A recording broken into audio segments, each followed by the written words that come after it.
It's a beautiful day, and we started a new YouTube channel. So this is gonna be the beginning of a new cat. This is gonna be the beginning of a new YouTube channel in which I'm definitely gonna break it down in like episodes and everything. You know, it's different, way different from the first YouTube channel and everything. But basically, this first episode, I'm definitely going to. It's gonna be boring. But it's just the background history about everything I've come through and overcame just so we can get to where we at now. You see, Crunch Fitness, one of my gyms. The name's Loki. And if you don't know, this is a purslane plant. The name's Loki Slides. This YouTube channel, I'm gonna do a whole lot of things. A whole lot. Because I've been through a whole lot. I'm basically in, sobriety right now. I break down everything else. I done been through a lot, overcame a lot, and it's took a whole lot of time. Years ago, I was on drugs real bad. And when I was on drugs real bad, it first stimulated from a whole bunch of other things. The whole bunch of other things was, boom, I had lost a whole lot of people. So I was dealing with a whole lot of grief, trauma, and stuff like that. I had a bunch of friends. Me and my friends, we was a tight clique, and used to go out, party, work out, travel, do a whole bunch of stuff together. And it was a ball. It was a blast. To me, my friends was like my family, because to me, my family, it was a little bit off. Family was a little bit judgmental and all this other stuff, and I kind of was left to myself young. And they showed the friends made up for the family the love that I didn't get. Because when I was growing up, we weren't taught love and all that other stuff. So like when I lost my friends, it really did something to me. Everybody starts off doing drugs. Well, not everybody, but around me it was. It started off as weed, liquor, stuff like that, and as it progressed, you got the pills and everything like that. But I think Ma was the one who died first, and then CJ. Ma and CJ died, and that kind of shook the whole neighborhood. Everybody loved Ma. Everybody loved CJ. And when they died, it was a tough time. But then my close friend, and you can eat these, you gotta check it out. Close friend ended up passing, Tay. And when he passed, that did a whole lot to me. A whole lot. It was more than a brother to me, so it hurt pretty hard. Tay had passed, and I know I started spiraling pretty bad. That was like the turning point in my life that I can say. I started spiraling real bad. Started getting into drugs, other things I shouldn't have. And it just went way left from there. When Tay died, I just started spiraling on a whole bunch of stuff. There was nobody who could really like tell me what to do. So like Tay had passed, and my drug habit got way worse. I'm talking about it got worse to the point where like I went through over 8, 9, 10 overdoses. And one of the overdoses was so serious to the fact that they didn't know if I was gonna live or not. I had way over 8 drugs in my system, they said. They hit me with like 5 Narcans.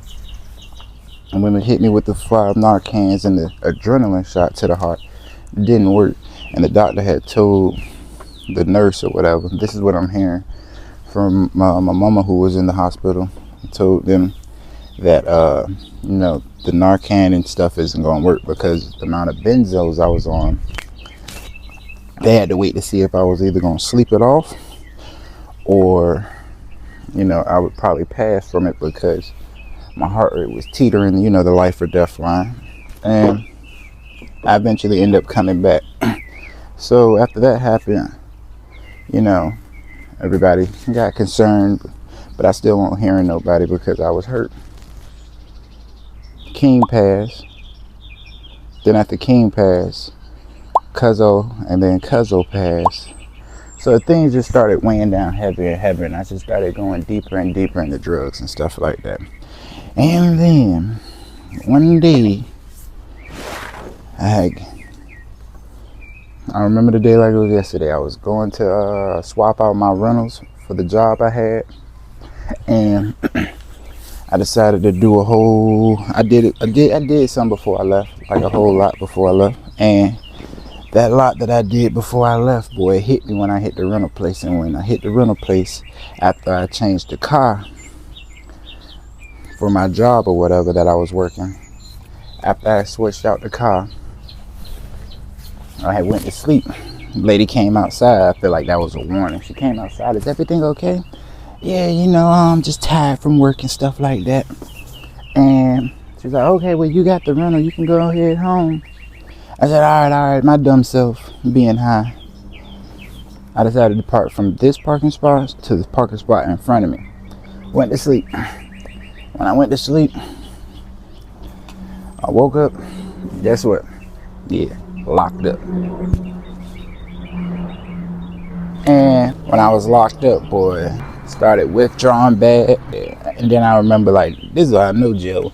They don't care for you. They don't really care what you did. They just look at you like an inmate. Because I was trying to educate the nurse.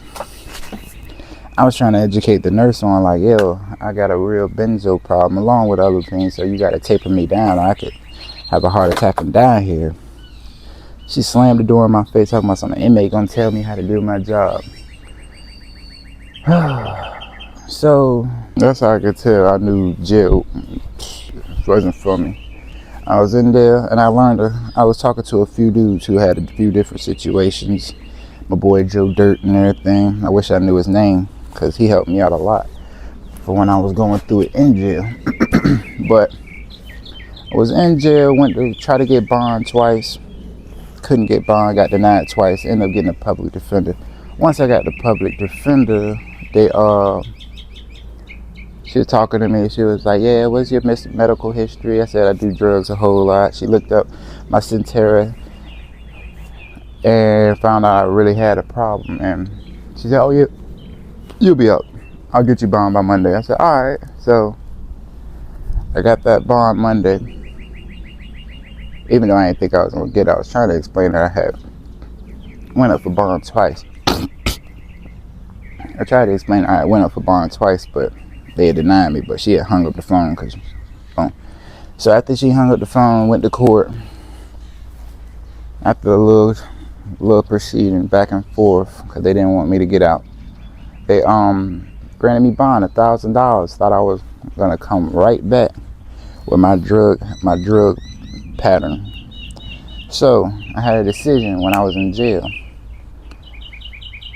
I knew I had certain friends who could bond me out, and I could go back to what I was doing. And then I had my mother who I could ask to bond me out, but me and her, she one of my triggers. It's a whole background behind that, but she is one of my triggers that I knew my mom was going to be a lot more serious about everything. And then I knew I was dealing with issues that I couldn't keep running from, because I could see it was getting worse. Never been jailed, never got caught, and now I could feel myself slipping. All my homeboys was telling me about it. So in jail, after a lot of contemplating, because at first in jail I was gonna, because I was going through a lot. I felt like I had these drug problems.